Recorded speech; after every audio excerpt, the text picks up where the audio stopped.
Question में दो statement हैं, एक तो असर्शन है और दूसरा रीज़न है। सही गलत पता लगाना है।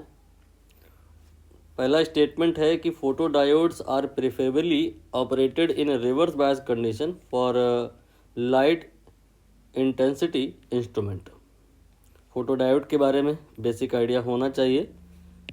फोटोडायोड क्या होता है?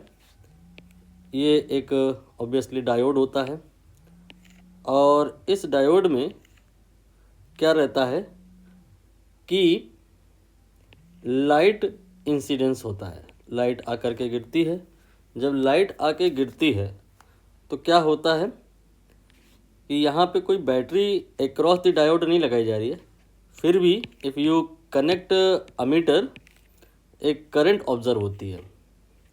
ध्यान देना, कंफ्यूज मत होना। फोटो डायोड और लाइट एमिटिंग डायोड ये दो अलग बातें हैं, इनफैक्ट अपोजिट है।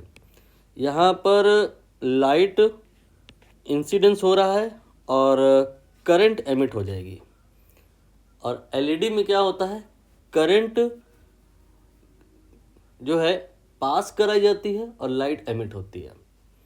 अब ये जो लाइट इंसिडेंस हो रहा है लाइट का, इसकी वजह से यहाँ करंट आ रही है, तो आप क्या चाहोगे कि करंट ज़्यादा आए?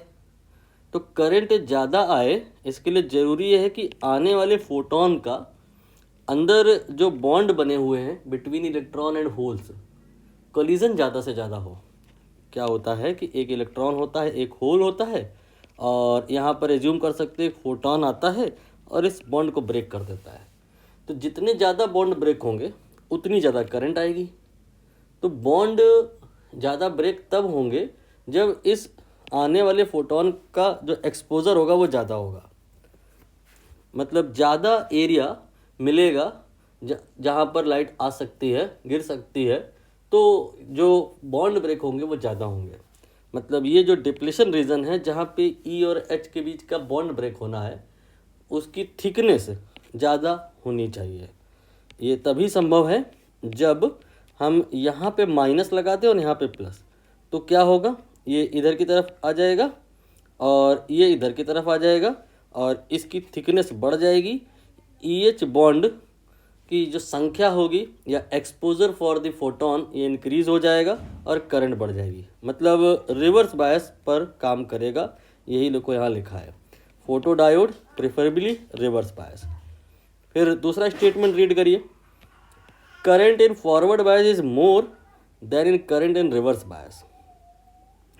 अब यहाँ पर बात PN जंक्शन वाले नॉर्मल डायोड की हो रही है, पहले वाले में फोटो डायोड की करी है और अब नॉर्मल की बात करेंगे।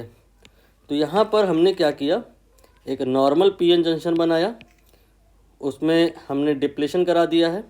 आई मीन ये जो जंक्शन है इसको दो पार्ट में कर दिया, एक पार्ट लेफ्ट में स्प्लिट हो गया और दूसरा राइट में हो गया। और अगर हम अब बाइजिंग करें, यहाँ पर जो V अप्लाई करें पॉजिटिव तो कहा जाएगा फॉरवर्ड बायस है, और यहाँ पे अगर नेगेटिव तो कहा जाएगा रिवर्स बायस है। फॉरवर्ड बायस कंडीशन में ये क्या होगा, कम हो जाएगा, और जो यहाँ पे होल्स होते हैं P साइड पे वो आसानी से डिफ्यूज हो जाएंगे, करंट बढ़ जाएगी। I forward will be greater than I reverse. ये कहानी है नॉर्मल में, और यहाँ लिखा क्या है, फॉरवर्ड बायस में मोर, सही लिखा है ये भी। तो असर्शन और रीजन दोनों ही सही हैं, लेकिन रीज़न का असर्शन से कोई ताल्लुकात नहीं है, क्योंकि असर्शन में फोटो डायोड की बात हो रही है और रीज़न में नॉर्मल डायोड की बात हो रही है। तो both assertion and reason true, reason is not correct explanation, तो B ऑप्शन सही हो जाएगा।